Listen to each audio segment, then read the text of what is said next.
Hello everyone, welcome back to grow with professor ji. I hope you all are doing well. आप में से काफ़ी सारे कैंडिडेट्स के रिक्वेस्ट आए थे इस टॉपिक को कवर करने के लिए कि बीएचयू का हॉस्टल प्रोसेस क्या है।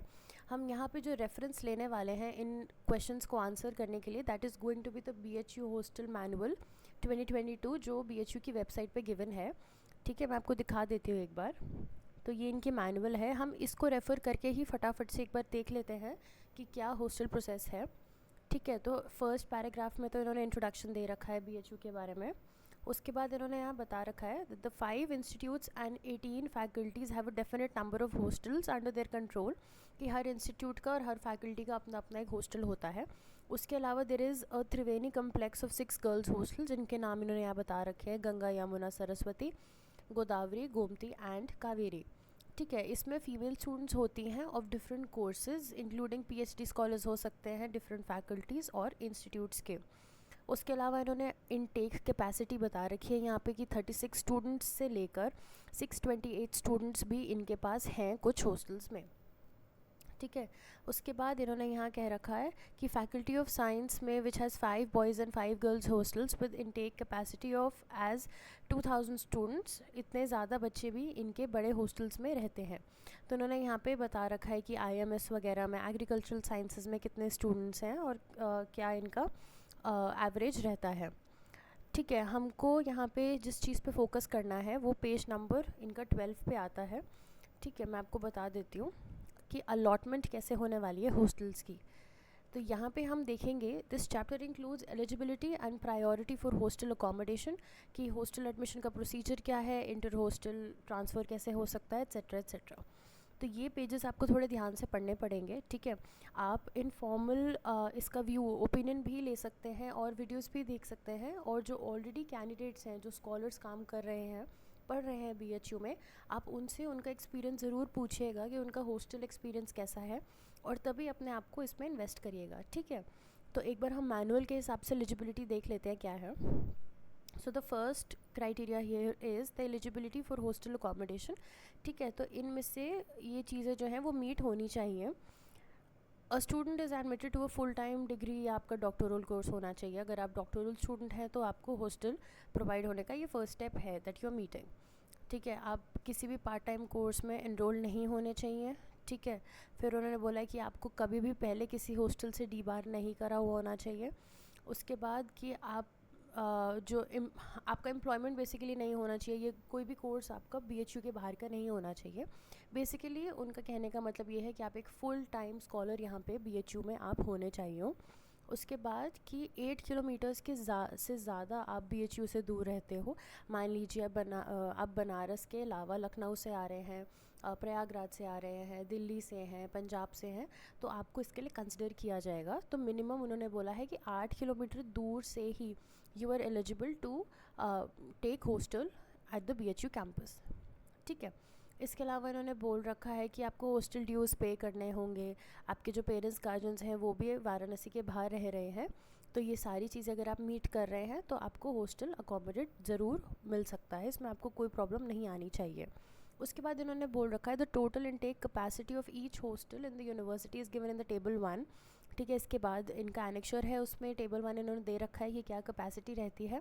ठीक है, और उसके बाद इन्होंने बोल रखा है कि वो चीज़ obviously year to year change होती है। डेफिनेटली कोई न्यू सेशन इन्होंने कर लिया, अब जैसे सेशन आपका पीएचडी का डिलेड है तो हो सकता है रूम्स इस बार ज़्यादा वेकेंट हो, है ना, ये चीज़ भी हम मान के चल सकते हैं। तो वो कह रहे हैं कि एनेक्चर में आपको इन्फॉर्मेशन मिल जाएगा, नीचे आप स्क्रॉल डाउन करके देख सकते हैं।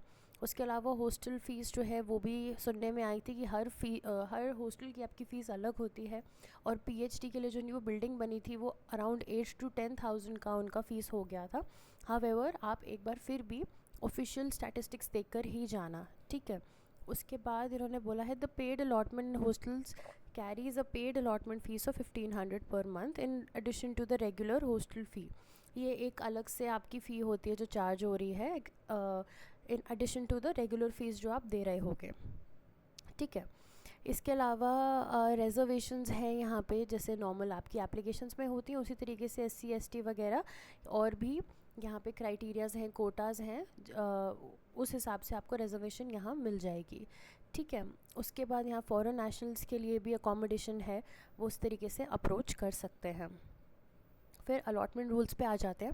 During first year hostel allotment will be made on the basis of composite merit by giving 80% weightage for the marks of entrance test and 20% weightage for the distance of place of residence.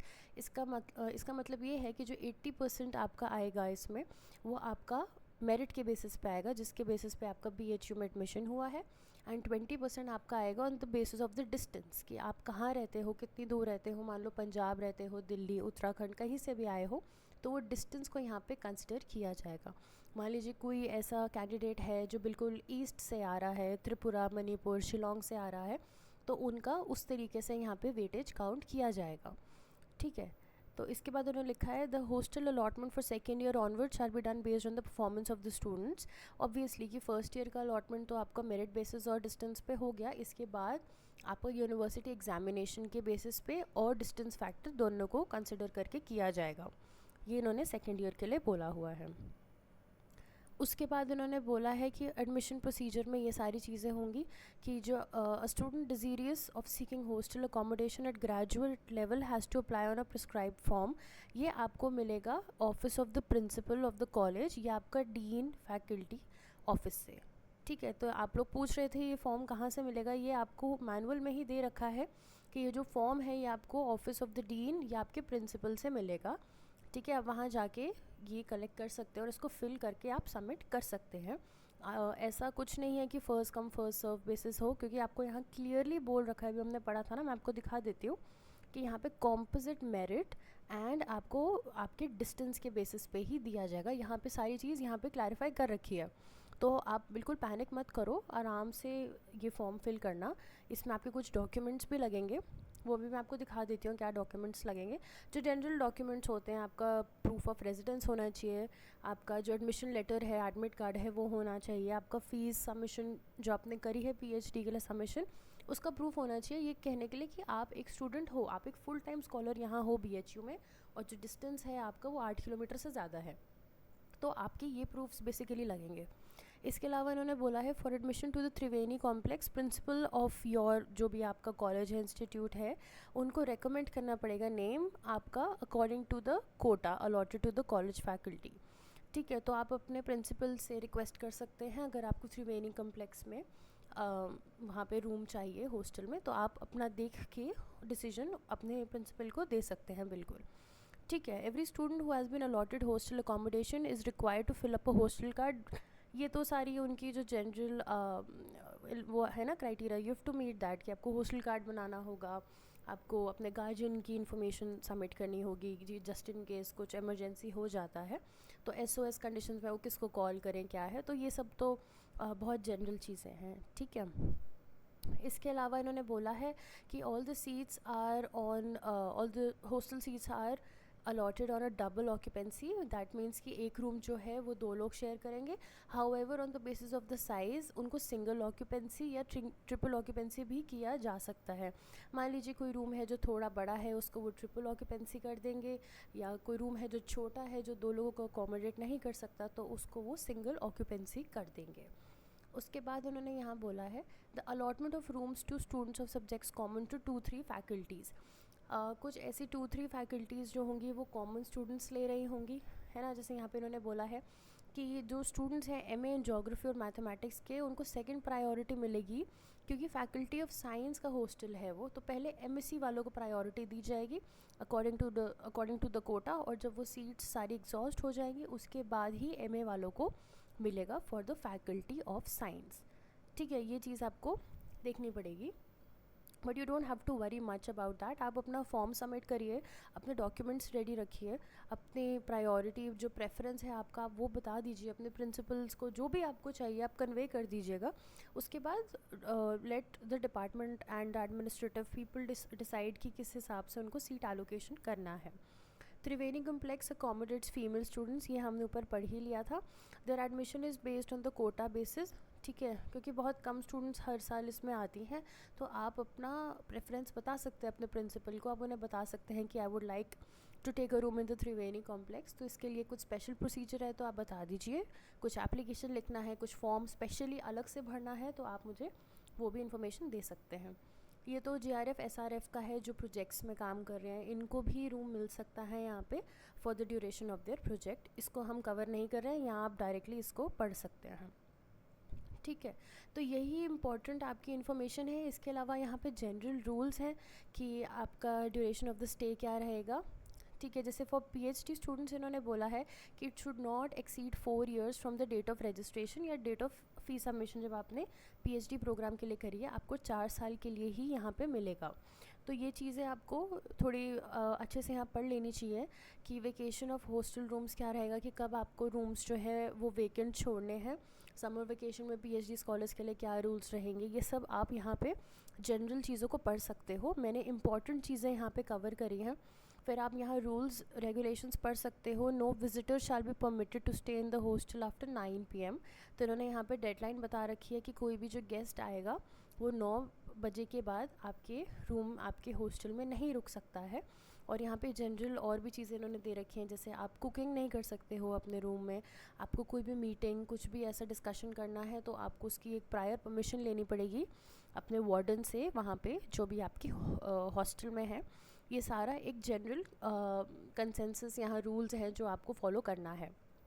उसके अलावा यहाँ पे है कि आपकी रोज़ सुबह शाम attendance करी जाएगी, कि आप जो स्कॉलर है वो आ रहे हो हॉस्टल में, आप अपनी एंट्री दे रहे हो और एग्ज़िट दे रहे हो दोनों, तो यहाँ पे वो अटेंडेंस भी मार्क होगी। उसके बाद the hostel gate should remain locked from 10 PM to 5 AM, है ना। तो इन्होंने ये भी बता रखा है कि आपको 10 PM to 5 AM के बीच में आपका गेट बंद रहेगा। आप एज़ अर्ली एज़ 5:01 पे आप हॉस्टल से जा सकते हो फॉर योर स्टडीज़ और for whatever things that you have to do. तो यहाँ पे इन्होंने सब कुछ यहाँ क्लियर कर रखा है। तो if you feel like you want to read about this, तो आप, मैं ये लिंक जो है आपको डिस्क्रिप्शन में दे दूँगी, and you can read this whole manual by yourself if you are interested in opting for the hostel at BHU premises. इसके अलावा कुछ और फॉर्म्स आएंगे, कुछ भी इन्फॉर्मेशन आएगी, तो आई थिंक वो वेबसाइट पे अवेलेबल हो जानी चाहिए। तब तक आप ये मैनुअल पढ़ के अपने बेसिक्स आप क्लियर रख सकते हो about your accommodation here eight BHU। अगर आपको ये वीडियो अच्छी लगी और हेल्पफुल लगी तो इसको लाइक करना मत भूलना, share it with your friends and do subscribe to our channel. 80% of you who are watching this video वो सब्सक्राइब नहीं करते हो, कर दो यार सब्सक्राइब ऐसी और वीडियोज़ देखने के लिए। Thank you for watching, will see you in the next video.